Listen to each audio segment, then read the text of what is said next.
Bendigo la herencia norteña que me transmitió un recio temperamento y una fortaleza que me ha impedido claudicar. Marta Chapa es ante todo regia, la mayor de los 4 hijos del doctor Napoleón Chapa y María Estela Benavides. Nace en Monterrey. Es aquí donde transcurre su infancia, abrazada por la majestuosidad del Cerro de la Silla y su familia, especialmente las tías de las que aprendió los colores, sabores, sus mezclas y texturas. Dice que es una tierra que añora porque se identifica y ama a su gente. Y es aquí donde obtiene, según sus palabras, una vertebración emocional, que más tarde se convertiría en fundamento de su creación artística. El amor, símbolo de su padre, y la fuerza íntegra de una madre ejemplo.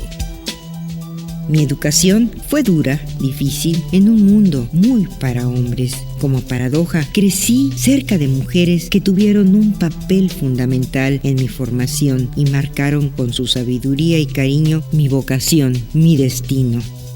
Una de las inteligencias de Marta Chapa radica en su capacidad creadora, y esta proviene de la libertad, regalo de su padre, que cada noche dejaba junto a su cama una manzana, fruta en la que ella al despertar buscaba recrearse, primero como en un juego de raíz ancestral, luego en diálogo, en el que con su pincel la ha convertido en pescado, serpiente, mariposa, caracol. En su obra podemos encontrar este fruto también prohibido, de 1000 formas, de 1000 colores, y como ella lo explica, la interpreta por dentro y por fuera, la aprisiona con cadenas y la echa a volar como un ave. El arte detiene el tiempo y muchas veces lo multiplica. La obra del artista, así como sus investigaciones gastronómicas, que surgieron en la década de los 80s, han recorrido el mundo y la han llevado a consolidar hechos que tal vez nunca imaginó o superaron sus fantasías. Pinta, dibuja, graba, cocina y está en la constante exploración de nuevas técnicas. Afirmo sin temor a equivocarme que la cocina es un arte tangible en el que intervienen 2 ingredientes importantísimos, la imaginación y la sensibilidad. Chapa Benavides afirma que ser artista también conlleva muchos compromisos. Mejorar en todo como ciudadana, mujer, madre, amiga. Los artistas somos seres sociales y como tales debemos de estar en el acontecer cotidiano, pues en la medida que vivamos con intensidad se enriquecerá nuestra obra. Todas las mañanas toma sus pinceles y emprende el esbozo de una manzana, la que fascinó a Eva, la que perdió a Atalanta, la que hipnotizó a Cézanne, la que en este momento se está gestando en aquel árbol. Una manzana más, y ella sabe bien que antes de hacerlo, esa manzana puede ser todas las manzanas, e intuir de pronto que ya pintada, el misterio aún subsiste. Qué gusto reencontrarnos de nueva cuenta en este su programa El Sabor del Saber. Y estamos de celebración en celebración. Y fíjense que hoy es un día verdaderamente importante, un día muy trascendente en el que nos sentimos conmovidos, emocionados, porque les tenemos que transmitir a nuestro auditorio, a nuestro querido auditorio, que estamos cumpliendo ya 6 años que se transmite de manera ininterrumpida nuestro programa, sí, en Mexiquense TV, en este espacio donde impera la libertad, en donde nos han permitido dar todo, ser creativos, invitar a los grandes personajes que han forjado este país y que podamos escuchar sus testimonios elocuentes y siempre además muy aleccionadores, y que en verdad ha sido una gran satisfacción y una gran experiencia. Pues sí, efectivamente, Marta, nuestro programa parte de septiembre del 2007, son más de 250 programas los que hemos transmitido semana a semana ininterrumpidamente, y claro, con nosotros han estado de veras hombres y mujeres muy destacadas de la vida social, económica, política y cultural del país. Y miren, en su gran mayoría, personajes que tienen premios y reconocimientos de nivel nacional. Y bueno, hemos tenido científicos, científicas, escritores, escritoras, pintoras, pintores, escultores, fotógrafas, fotógrafos, y bueno, una pléyade de personalidades de este mundo de la cultura sobre todo, pero también de otros ámbitos de la vida social del país. Y bueno, tenemos que hacer un reconocimiento desde luego de entrada a nuestra tan querida directora general, como cariñosamente le llamamos, Lula Oribe. Yo los invito, los convoco a que veamos algunos de estos fragmentos, de estas entrevistas que algunas ya son de verdad de corte histórico. Yo siempre me pongo retos, siempre busco en el cuento la manera de contar la anécdota y de contarla diferente, por eso ninguno de mis cuentos se parece uno al otro.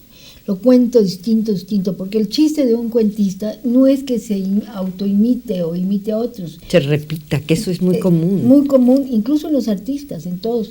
Entonces, me refiero a los artistas plásticos. Uno tiene que buscar la manera de, sin perder su propio estilo y sus propias obsesiones, de buscar, de dar con el hallazgo del objetivo que estás persiguiendo y de que la anécdota quede claramente expuesta con una estructura diferente. Y yo me gustaría saber, para que el público lo escuche, ¿cómo te hiciste escritora y cómo ves también la literatura en estos tiempos?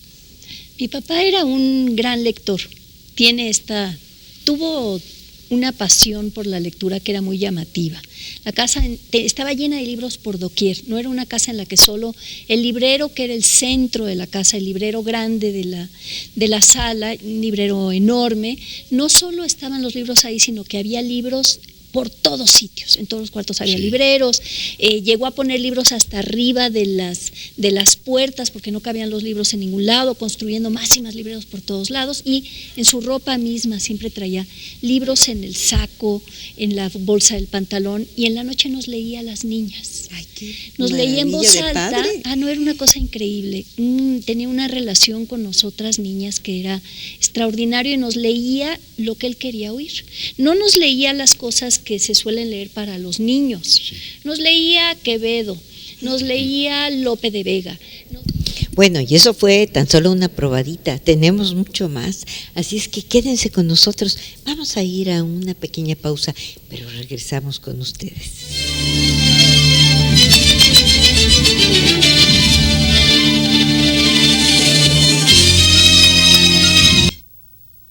Y reconocer de manera muy emocionada y de verdad muy solidaria a quienes estuvieron aquí, y cómo es este mundo y cómo es esta vida, que aunque ya no están entre nosotros, siguen aquí con sus testimonios en esto que hemos conformado, y se trata de un acervo fundamental para el país, voces fundamentales de personalidades que ahí están para que sepamos quiénes eran, cómo eran, su obra, sus grandes méritos en México. Y bueno, pues sí, la verdad es que hemos tenido el privilegio de conversar con grandes hombres, con grandes mujeres que nos han dado todo, y que han participado con nosotros de manera muy generosa, de manera muy cariñosa, y nos han dejado testimonios muy fehacientes y además muy aleccionadores, pedazos de vida. Así es que veámoslos, porque tenemos mucho que aprender de ellas y de ellos. Y me daba mucho gusto quedarme sin nada por escrito, pero por ahí caminando en el oído de mis alumnos o de la gente a la que yo me dirigía. Dice el Zójar que las palabras nunca caen en el vacío. Y en efecto nunca caen en el vacío. Tú nunca sabes qué palabra y en qué momento se va a depositar en un oído y le va a cambiar la vida, para bien o para mal, pero de pronto se les abren horizontes nuevos, que normalmente es bueno Es que los mexicanos somos tan conservadores que si no ves a tu tía Lucha todos los días y empiezas a ver a otros seres, como que te parece que estás ya al borde de la traición a la patria y de la traición a tu mexicanidad. Pero Pues, la palabra sí. es revulsiva y en un momento dado se ofreció la posibilidad de que esto se pusiera por escrito y ha sido otro aprendizaje. Muchas veces mis textos tienen un sabor, un dejo de oralidad, pero eso es cocina y cocina muy laboriosa. Escribo como hablo, no es cierto porque cuando hablas gesticulas, haces subrayados con los ojos, yo no sé qué tanto, Con las manos. etcétera. Eso no lo tienes en una hoja de papel que se va a publicar en un periódico o donde sea. No tienes más que la palabra, y la palabra la tienes que entrenar ahora para que suene como si estuviera recién dicha, como si le estuvieras platicando a tu interlocutor.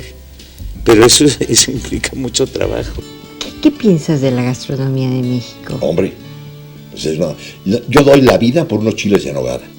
Así. Más ¡Qué fácil. maravilloso! En mi casa, cuando mi papá vivía y mi mamá todavía vive, entonces era la época en que no se compraban las nueces, había que abrir las nueces. Las nueces Las chifladas. chifladas, estas que se pelan y había que pelarlas con la mano. Ajá. Y había que molcajetearlas todas. Entonces era cosa de 3, 4 días de trabajo duro entre 4 o 5 personas, y luego los chilitos, algunos capeados, otros no capeados, unos rellenos de queso. ¿Tú cómo los prefieres? ¿Capeados o A mí me sin gustan capear? los dos. A mí lo que me encanta es la nogada. Yo me como la nogada con huevos revueltos. No, Ay, no me encanta, digas, sí. con huevos revueltos. Fíjate, ¿Por qué no le das a nuestro Pues público esa órale, receta? huevitos revueltos con nogada de la sabrosa y un poquito de la granadita china también. Pero, a ver, ¿qué pones? El huevo Primero, estrellado. Ajá. Y luego una tortillita sin freír para eso de la panza, y luego el huevito estrellado y la nogada encima. Y cae muy bien. Pero ya tibia. Tibiecita, sí, tibiecita. tibiecita la nogada. Nada más tibia, no muy caliente. Sí. Porque ya ves que no se calienta bien la Sí, nogada. luego se puede amargar. Exactamente, entonces nada más así tibiecita, delicioso. Hay todos los profesionistas que se la han pasado refunfuñando en el reconcomio, Sergio Fernández, y se la han pasado en el reconcomio, en la crítica abusiva de la medianoche, y que tienen posibilidades ahora de participar. Yo veo un ánimo de contienda ideológica, conceptual, como nunca, porque antes no había habido, así es que lo que hay, aunque sea poco, es como nunca. Y yo pienso que en este sentido lo que se puede hacer es clarificar los problemas. Eso sé que no es suficiente, sé que no estás hablando, que el control del poder político es amplísimo, pero si no se sabe con claridad cuáles son los problemas, se va a repetir de nuevo la querella de una izquierda que protesta en el fondo con buenas y compartibles razones, pero como no tiene hábito de pensar su protesta, acaba diluyéndola. Qué interesante y que es así escalofriante.